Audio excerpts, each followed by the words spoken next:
Assalamualaikum warahmatullahi wabarakatuh. Kenalkan, nama saya Resti Santika Octavia dengan nomor BP 1910511004 dari jurusan Ilmu Ekonomi Fakultas Ekonomi Universitas Andalas. Pada video pembelajaran kali ini, saya akan memberikan pembahasan mengenai jurnal yang berjudul Varietas Tata Kelola Penyediaan Barang Publik di Indonesia. Kasusnya adalah jalan setelah desentralisasi dan demokratisasi lokal. Bagi Indonesia, jatuhnya Soeharto pada tahun 1998 membawa perubahan dramatis dalam landscape politik. Ini menandakan awal transformasi dari rezim otoriter menuju masyarakat yang lebih demokratis, di mana distribusi kekuasaan itu lebih dilimpahkan. Pertama, dalam agenda reformasi sosial ekonomi adalah desentralisasi yang mengubah hubungan antara pemerintah pusat dan daerah. Hal ini akan membuat studi tentang keragaman tata kelola antar kabupaten dalam penyediaan layanan publik dengan fokus pada jalan di Indonesia menjadi sangat menarik. Inisiatif desentralisasi terkini di Indonesia dapat dilihat dari perspektif mendekatkan pembuatan kebijakan dan penyedia jalan dengan masyarakat. Sedangkan demokratisasi lokal kemudian ditujukan untuk memperkuat komponen dasar akuntabilitas. Jurnal ini juga membahas mengenai bagaimana desentralisasi dan demokratisasi mempengaruhi tata kelola di tingkat pemerintah daerah, serta untuk menilai dampak desentralisasi dan demokratisasi lokal pada kualitas jalan. Studi ini menemukan bahwa meskipun adanya kekhawatiran awal tentang kerusakan kualitas jalan, kombinasi media bebas, kemudian adanya lembaga anti korupsi, dan pendidikan birokrat yang terdidik dan terlatih, baik menjaga kualitas jalan cukup baik dalam suasana lingkup desentralisasi dan demokratisasi, sementara di sini itu korupsi ditahan. Kemudian mengenai aspek desentralisasi dan demokratisasi, ada 5 aspek yang tidak dapat didesentralisasi di tingkat daerah.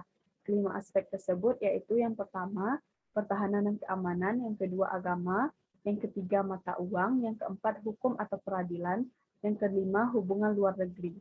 Alasan mengapa 5 aspek ini tidak dapat didesentralisasi di tingkat daerah, karena 5 aspek ini dipegang di tingkat pusat atau pemerintahan pusat. Kemudian dalam jurnal ini ada 2 pokok pembahasan penting.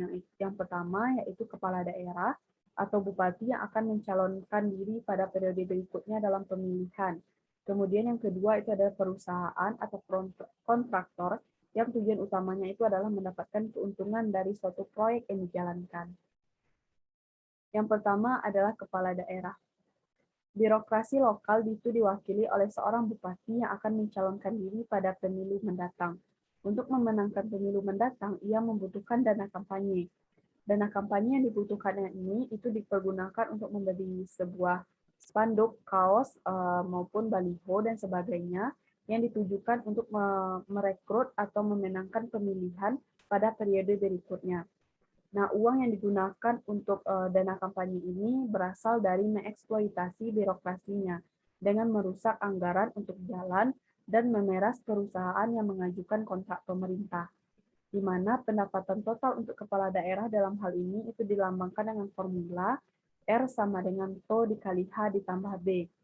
Pecahan yang diambil oleh kepala daerah dari nilai total proyek itu dilambangkan dengan H, dan sumber pendapatan lain adalah dari perusahaan monopoli yang akan membayar suap yang dilambangkan dengan B untuk memberikan kontrak sebesar 1 dikurang TO dikali H. Kemudian adanya utilitas harapan, di mana utilitas yang diharapkan bupati itu tergantung pada probabilitas untuk memenangkan pemilihan berikutnya dan aset nilai yang diharapkan atau yang dilambangkan dengan expected asset yang terakumulasi selama masa jabatannya. Sehingga expected value itu sama dengan value dikali dengan kualitas jalan dan peluang terpilihnya bupati pada periode berikutnya, kemudian dikali juga dengan expected asset atau E dikali dengan A. Nah, munculnya kualitas jalan dalam fungsi utilitas itu menunjukkan bahwa ia akan merasakan kepuasan dalam melakukan tugasnya, dalam menyediakan jalan yang baik untuk penduduk setempat, terlepas dari perilaku korupsi yang dilakukannya. Selain itu juga ada efek tidak langsung dari kualitas jalan juga akan datang dari probabilitas untuk memenangkan pemilihan yang akan lebih tinggi atau rendah. dengan menjaga kualitas yang lebih baik atau lebih tinggi yang dilambangkan dengan H. Di mana H ini itu melambangkan dengan kualitas jalan, kemudian TO itu melambangkan uang yang dipergunakan untuk keperluan logistik kepala daerah seperti pada dana yang dibutuhkan untuk kampanye, yang dipergunakan untuk kaos, spanduk, baliho, dan sebagainya. Kemudian adanya akumulasi aset yang diharapkan kepala daerah jika ia menang dalam pemilihan, yaitu A sama dengan A-1 ditambah lambda dikali dengan 1 dikurang Q, dikali dengan TO dikali H ditambah B dikurang M, di mana A itu melambangkan aset yang dikumpulkan jika ia menang dalam pemilihan. A-1 itu melambangkan akumulasi aset sebelumnya, yaitu senilai 0. Dan Q merupakan probabilitas tertangkap oleh KPK. Dan TO merupakan share yang digunakan untuk sebuah proyek yang akan dijalankan. Dan B merupakan drive, dan kemudian M merupakan biaya untuk kampanye yang diperlukan oleh bupati ini. Selanjutnya itu probabilitas dalam memenangkan pilkada. Jika beberapa probabilitas yang dapat diterima oleh bupati ini ketika ia menang dalam pemilihan. Yang pertama itu ada bupati menang dan tidak tertangkap, ada bupati menang dan tertangkap, kemudian yang ketiga ada bupati kalah dan tidak tertangkap, kemudian yang keempat ada bupati kalah dan tertangkap, di mana probabilitas ini didapatkan dari formula aset yang diterima bupati ketika ia memenangkan dalam pemilihan, di mana bupati menang ini dilambangkan dengan lambda yang bernilai 1, kemudian lambda yang bernilai 0 itu menandakan bahwa artinya ini menang. Kemudian Q yang bernilai 1 itu mengakumulasikan tidak tertangkapnya seorang bupati yang menang. Kemudian Q sama dengan 0 itu mengakumulasikan atau mengasumsikan bupati ini tertangkap. Yang kedua yaitu perusahaan atau yang lebih dikenal dengan kontraktor, di mana tujuan utama dari perusahaan ini adalah mendapatkan keuntungan. Nilai bersih maksimum proyek yang diterima perusahaan itu adalah 1 dikurang TO dikali H, di mana keuntungan untuk sebuah perusahaan konstruksi itu diberikan oleh formula P sama dengan 1 dikurang TO dikali H, dikurang C dikali H, C1 dikurang dengan B dikali TO. Di mana biaya konstruksi itu akan lebih mahal jika kualitas jalan yang dihasilkan itu lebih tinggi atau lebih baik.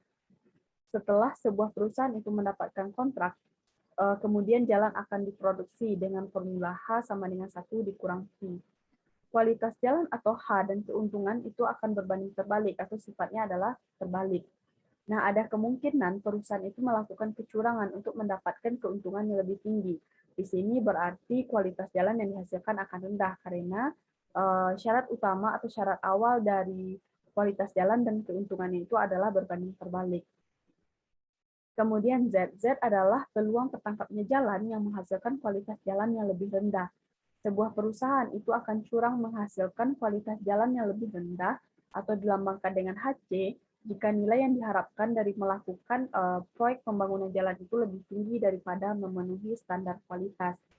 Di sini dilambangkan dengan formula PI dikali dengan H pangkat 5 menuju 1 dikurang Z dikali P dikali dengan H pangkat C, di mana fungsi keuntungan dari formula itu akan menjadi P sama dengan 1 dikurang Z, dikali dengan 1 dikurang TO dikali H, dikurang C dikali H, C1 dikurang B dikali dengan TO. Kemudian penjelasan mengenai suap yang dilambangkan dengan B itu harus dibayar di muka, atau jumlah sogokan yang dibayarkan oleh perusahaan untuk bergabung dengan sistem suap dapat memberikan proyek jalan, dengan asumsi atau kesimpulan bahwasannya suap yang dilakukan kepada bupati ini dilakukan pada awal periode sebelum ia menjabat sebagai bupati. Kemudian sebuah perusahaan itu diasumsikan memilih kualitas jalan yang dilambangkan dengan H untuk memaksimalkan utilitas dari nilai bersih proyek yang dilakukan. Ini dilambangkan dengan value V sama dengan value V dikali 1 dikurang Z, dikali 1 dikurang TO dikali H, dikurang C dikali H, dikurang B dikali dengan TO. Nah, dari sudut pandang perusahaan, B itu ditentukan secara eksogen, karena dipengaruhi oleh yang dipilih seorang bupati ini. Sementara bupati itu harus memilih jumlah dan kualitas jalan yang dilambangkan dengan H untuk memaksimalkan utilitas pendapatan bersihnya. Nah, dari situ dapat disimpulkan bahwasannya Secara umum, sebagian besar kabupaten itu memiliki kualitas jalan yang lebih baik pada tahun 2009 dibandingkan dengan kondisi pada tahun 2005. Presentasi jalan yang baik sebenarnya lebih tinggi di era demokratisasi setelah tahun 2004 dibandingkan dengan tahun 2001. Namun, presentasi jalan rusak berat sedikit lebih tinggi pada tahun 2009 dibandingkan pada tahun 2001. Untuk kategori jalan buruk, waktu perjalanan itu dapat meningkat 2 kali lipat atau 3 kali lipat. Sementara biaya perawatan kendaraan juga naik hampir 2 kali lipat. Hampir separuh kabupaten itu memiliki kualitas jalan yang lebih baik dibandingkan dengan kondisi pada tahun 2005. Mungkin sekian video pembelajaran mengenai jurnal desentralisasi dan demokratisasi pada kasus pembangunan proyek jalan untuk bupati yang akan mencalonkan diri pada periode berikutnya.